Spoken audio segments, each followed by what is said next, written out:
Welcome back to JD Solar and EV channel.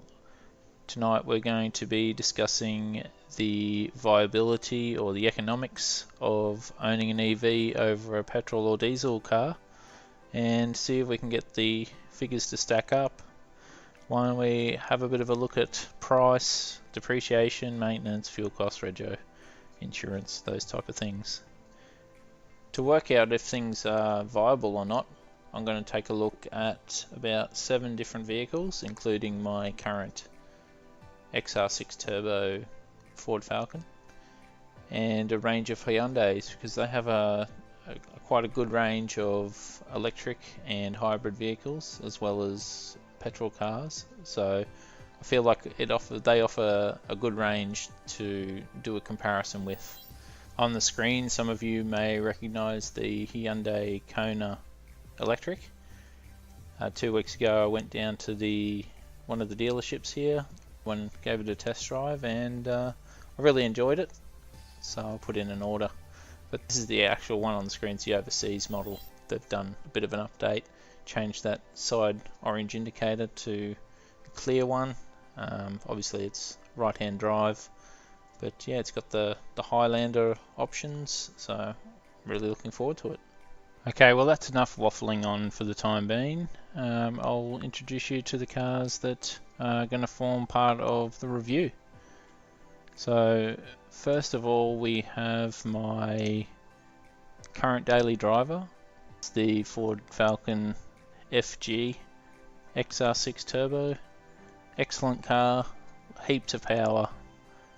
I bought mine 18 months after it was first sold, and I've owned it ever since. It's a 2009 model, and obviously it's 2019, so I've had it for nearly 9 years. And I want to put this in to help those people who have a similar car. I think a Falcon's probably a pretty common car that might be wondering about the economics of selling their Falcon and getting an EV or hybrid, just to see how it all weighs up. Okay, so moving on to the other vehicles we're doing our comparison with. We have the Hyundai Elantra, we have the Hyundai Ioniq Hybrid, the Ioniq Plug-in Hybrid, the Ioniq Electric, the Hyundai Kona in the Petrol, and the Hyundai Kona Electric. So we're going to compare all of these in each different area to find out some economics. So in preparation for this video, I went about, obviously I set up these tabs, but just got to fix up the screens here quickly. But I did a little spreadsheet just to keep a running track of each item. But the first one we're going to look at is price. This is straight off the Hyundai website, so they're actually pretty close to the actual figure that you're going in and have to pay. But as I mentioned earlier, I bought my Ford Falcon when it was 18 months old, but the previous owner told me that he'd paid $45,000 for it, and when I was looking for a vehicle at that time, that's how much they cost at the dealership. So we're going to go with 45 for this one. Each of these vehicles I've gone through and pre-selected the most expensive options. So obviously you're going to be able to get these a bit cheaper if you choose to select the lower options. So this is the Sport Premium in the Elantra. So in the Ioniq we've got the Premium, in the Hybrid we've got the Premium, and in the 2 Konas we have the Highlander selected. So for the Hyundai Elantra Sport Premium, we're getting that $38,400. The Ioniq Hybrid is coming in at $43,200. The plug-in hybrid, $49,800. the Ioniq Electric 53.3. The Petrol Kona is Highlander. It's coming in at 43,600, and the Hyundai Kona Electric is coming in at 69,200.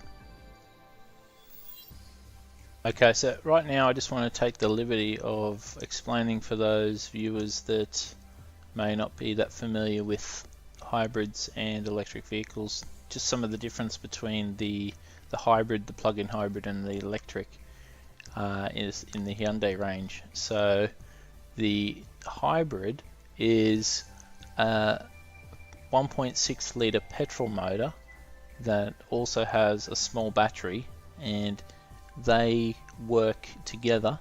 You're not able to choose whether you're running from the battery or running from the petrol. It just works together, and the battery capacity is only 1.56 kilowatt hours, so not very large at all. The plug-in hybrid, you are able to select whether you're using the petrol motor or the battery, and at home you can plug it in to charge up the battery. And the electric motor is obviously straight electric, which you charge up at home or at a fast charger. So the next item on the list is depreciation, and to help with my research I looked at some of the websites that value cars, and here's one, the Kelley Blue Book. It's a US website. Don't hold that against it. We've got it's good in a way. It measures the best or the least amount of depreciation on each car by class. So you can see all the different classes here, and even includes hybrids and electric. So as an example, it's saying this 2019 Dodge Charger is going to have a resale value in 3 years of under 50%, and after 5 years 35%. Now I was looking at these to maybe gauge if there was a trend, an overall-ish trend in the actual amount of depreciation, because it can be a bit hard to quantify, but I'm not going to be as harsh as 3 years you've lost over half the value of the car. And the reason I'm doing that is because with my XR6 Turbo, I bought it 18 months and it had lost 25%, and the most amount is always lost in the first 1 or 2 years. So if I've lost 25% in the first 18 months, there is that is almost saying I should be after 3 years down around about 50%, but it tapers off. It'd be more around the 62% after 3 years, and for the purposes of this video I'm going to use 50% for the 5-year mark and 25% for the 10-year mark. My car's 10 years old, so I've done a review of the current ones that are available on car sales. I've selected the similar car details, so I've got XR6 Turbo, FG, 2008, 2010, and I've got 134,000 kilometers on mine. This is 100 to 150. And so let's just have a quick look. So we've got 20,000 down to 15,000, and with obviously with the cheapest being this one here at the top, 15,000. It's got less kilometers than mine. So realistically, I'm going to calculate the depreciation for mine to be around about 12,000 current value, because these are for sale, they haven't sold, so maybe 15,000 minus a little bit. So if I have to sell it quickly, 12,000, and if we get a calculator, we take 45,000 and we times, we'd find out what the final 25% is worth, that's 11,250. So just for broad figures, I'm going to use 75% after 10 years. Okay, so we've got 45,000 times 0.5 and 45,000 times 0.25, and then we'll just bring those down, and we'll come back to a bit more in-depth look at depreciation when we look at the overall figures for petrol versus hybrid versus EV. So now moving on to maintenance, and I have just spent probably about 10 to 15 hours doing this spreadsheet. So it's a very time consuming thing to do, but I think it's going to yield some good results. And while I'm only relatively new to EVs and the EV scene, even I've heard that the maintenance costs for electric vehicles they're substantially cheaper to run overall. But what I wanted to do is actually plot that out and have a look at my car, some hybrids, some other petrol cars, and a couple of electric cars to see if it actually worked out that way. So what I've done is I've got each of the user manuals. This is the Tesla one. Obviously we don't have a Tesla in our comparison, but I've still had a look to see the difference in things like brake fluid and that sort of thing. So while this is a spreadsheet, a lot of effort has gone into making sure the values are as correct as can be, and I haven't really made too many assumptions. I've gone off real world figures, I've gone off real world time frames. So in the Leaf maintenance one, like the first one on the less severe is just rotate the tyres. You go to the second one, replace the in-cabin filter, rotate the tyres and inspect some things. So I've actually allowed for stuff to be replaced, and in my scenario it's more you could probably get away without doing some of the stuff that I'm replacing, but potentially it's one of those sort of 50-50 scenarios whether it needs to be done or not. I've put it in. So this one is the hybrid, the electric, the Elantra, the Kona Petrol, the Kona EV, and even the Falcon one. So I've gone right through them, studied them. What I did is wrote down all of the items that come up in the maintenance schedules, and put down things like, so we'll just go to this top line. So engine oil and filter needs to be done 10 to 15,000 kilometers or every year, and I went into the manual and had a look and saw that the XR6 Turbo, for example, requires 7 litres of oil. The Elantra needs 5 litres of oil. The others need 5 litres, right? Some of the booklets had labour time included in them, so I've used those, or if they didn't have that in, I've made my best guess. Power steering fluid doesn't take that long. Basically, to come up with these figures, I'll run through the calculation. So it's up here on the bar. So you've got $12 a litre. For 7 litres plus an oil filter at $15. So you've got the cost of things in the first bracket, and then the labour cost. So you've got 3/4 of an hour at $100 an hour.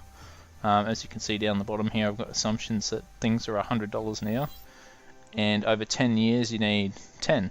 So that comes out to $17.40. If we have a quick look down at the values, unsurprisingly, the petrol cars, so you've got my current car comes out at the highest. I thought it might actually be a little more, but it's not, compared to the Elantra and the Petrol Kona, which is down here at just under 7,000. But if you have a look, the tyres cost a little bit more. So really, the petrol powered cars are very similar in price, with just maybe a deviation in the price of tyres. So that's pretty interesting. But if you have a look at these two figures, the two electric ones, yeah, you're looking at $2,500 or more cheaper to run over 10 years if you do a full maintenance package. Wiper blades, you know, maybe you don't need 5 sets of wiper blades over 10 years, maybe you do. I'll go and plug these into the spreadsheet I was on before, and we'll get some more values there for when we do our final evaluation. And I've now plugged those in, and there's the 10-year maintenance cost, and I've just divided it by year as well, so the full amount divided by 10. The next section I'm going to look at is the rego and insurance costs, and I have already gone ahead and done this. A week or two ago rang my insurance company and transport department to get some values, but unfortunately in Queensland, as it is the case in some of Australia, we're behind the times. The transport department were a bit confused when I asked them for a comparison between a 4-cylinder and an electric, because they asked me how many cylinders the electric had, and I said 0, so they were a bit like, oh, we guess we have to put it in as 1 then. So it does come out cheaper, and you can see that here. The Kona and the Ioniq are about $100 cheaper, with the rego, road improvement, and CTP all added up. And I spoke to my insurance company, and they didn't have the Kona electric on their file, so they're still waiting to get some figures for that. But having assessed other vehicles' value and how much they're insured for, and spoken to a few EV owners and what they're paying for insurance on, I've come up with some figures here. So just in this section here, we've got the rego cost going up by about 1.8% per year, which tends to be the trend in Queensland, and the total amount for 10 years. And in this section I've got the insurance cost, which tends to drop over time. When I reviewed some of my insurance over time, it was dropping by about 3% a year in the premiums. So I've got those figures there, and I've plotted them into the rego and the insurance. So next section we're on to is fuel. For fuel calculations, I'm using the website greenvehicleguide.gov.au, which allows you to put in vehicles and compare them up the top. I've just chosen 2019 Hyundai Ioniqs, and let's look at what comes up. So I'll actually display the 3 variants, and I'm most interested in this fuel consumption here. And we have the EV using no fuel. We've got the plug-in hybrid using 1.1 litres of fuel per 100 kilometres, and we've got the hybrid using under 4. So that they're all really good. But I've already taken the liberty of making up a little sheet with my XR6 Turbo, the Elantra, and the Petrol Kona. Unfortunately, the electric Kona isn't on there, so I've just dodgied up a line for that. But this section here is what's most important, and the Kona's not being electric, it's not going to have a combined fuel number either. But the Petrol Kona is sitting in at 6.7, the Elantra is sitting in at 7 litres per 100, and my thirsty turbo is sitting in at 11.7 litres of consumption per 100 kilometres. So those are the values we're going to set for fuel consumption. So in the interest of thoroughness, I'm also going to compare the miles per gallon from the American government EPA fuel economy website. So at the moment you can see it's pretty easy to use. You just, we'll just go back and show you. So you just year, put in the model. So we just want Hyundai and Kona, go, and you get them. Pretty easy. And we're looking at these figures here, and we can use those to calculate. So this is the electric. That's good because we didn't have a value for the electric, and it's saying 120 miles per gallon equivalent. And we want the all-wheel drive 1.6 turbo, which is this one here, 27. So we can compare some of these figures. So just to go through them, we've got the Elantra coming in at 29 miles per gallon, the Petrol Kona coming in at 27, the Kona Electric coming in at 120 miles per gallon equivalent, the Hyundai Ioniq Hybrid 55 miles per gallon, the plug-in hybrid 119 miles per gallon equivalent, and the Ioniq Electric 136 miles per gallon equivalent. Alright, so now we'll go back to the spreadsheet and we'll just get those values and work out what the kilometers per 100 equate to. Alright, for all you critics out there, you get to check my maths while I go through this, but essentially I've plugged in the miles per gallon from the website we've just looked at. But to get miles per gallon to litres per 100 kilometres, we need to convert miles per gallon into kilometres per gallon, then kilometres per gallon into kilometres per litre, and then this figure here will get 100 and divide it by this figure here to give us how many litres it takes to travel 100 kilometres. So just to check that our maths is correct, I've put in an example that if you're traveling with 10 litres per 100 in this last value here, that would be 10 kilometres per litre, and that would equate to this value down here, which is how many litres there are in a US gallon. So 10 times that, so that's correct, 3785. And then we need to convert kilometers back into miles, so therefore we want to divide this figure here by 1.61, which is this number here. So all very confusing for those that aren't very good at maths, but I'm just going to go ahead and calculate these values out, as you can already see I've done for the Elantra. All done. So we're going to compare this number here, that's the US government number, to the ones that we've I'll just move this out the way so it's not as confusing. Okay, so and we can get rid of that one. So on the Australian website it said that the Elantra did 7 litres per 100, and on the US government it says it did 8.1, 3.9,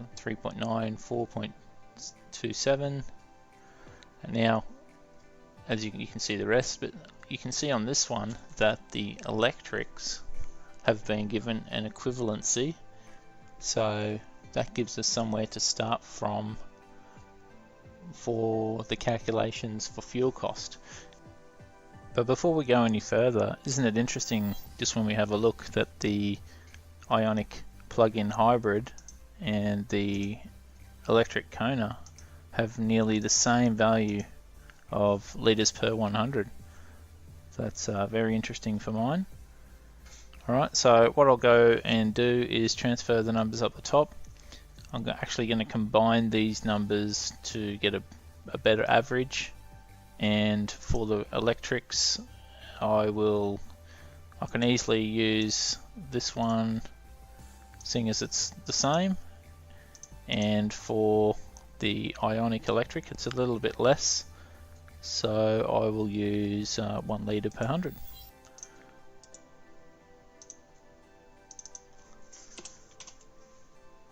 There we are. Alright, I've just cleaned up the spreadsheet a little bit, and I have put in the values for the litres per 100 as we've just gone through.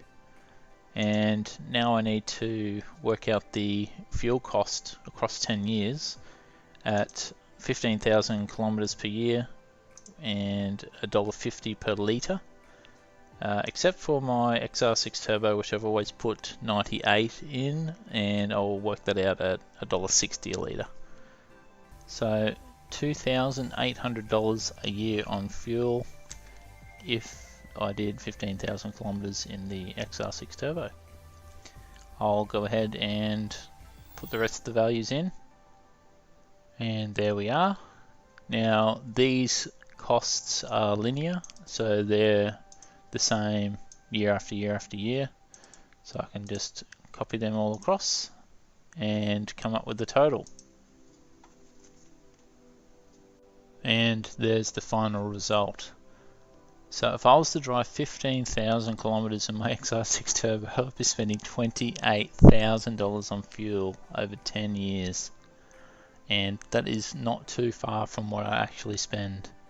But if I'm driving a Kona electric, $3,375, and it looks like the Ionic is the cheapest at $3,150.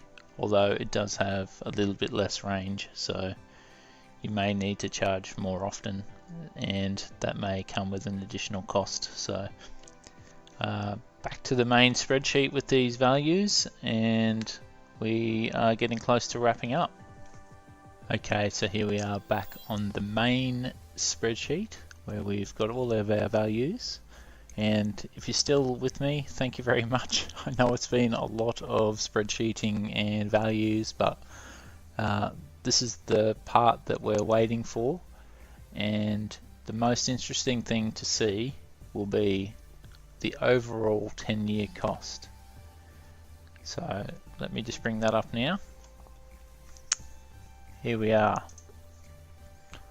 So my XR6 Turbo has a cost which is the depreciation over 10 years plus the maintenance over 10 years plus the rego over 10 years and the insurance and the fuel. Over 10 years it costs $85,000, and a brand new Hyundai Elantra has a 10-year cost of $66,000. Now, I think I mentioned at the beginning that I've purchased, or I've ordered a Kona electric, and that is costing me $70,000, but it ends up being $10,000 cheaper to have that for 10 years than it does going out and buying the equivalent of an XR6 Turbo in petrol. So when you look at the hybrids and the EVs on this chart, which are these ones here, let's just highlight those, you can see there is quite a substantial difference in 10-year cost from the petrol vehicles. Unfortunately, the Highlander comes with the premium, so therefore it loses more value and its insurance cost is higher. So that doesn't fall into the same ballpark but most of these are fairly similar prices. It's just the Kona is more expensive overall. So it's a bit of an outlier in that respect. But an interesting thing as well, though, to bring down some of the Kona electric price, is that I'm a big advocate for solar, and I could potentially zero these fuel costs out. And if you have a look at that, the 10-year cost for a Kona Highlander and a Kona Electric Highlander end up being the same. So that's got the electric's got a higher initial price tag, but the 10-year cost, including everything, ends up being almost equivalent to the petrol. So very interesting. I hope you've enjoyed this. Obviously I like a few spreadsheets, and hopefully you do too. But if you've got any questions or want to know about any of the assumptions made, if I haven't explained them, please feel free to comment. Give the video a like. I've put a lot of effort into this one, and I'll see you on the next one.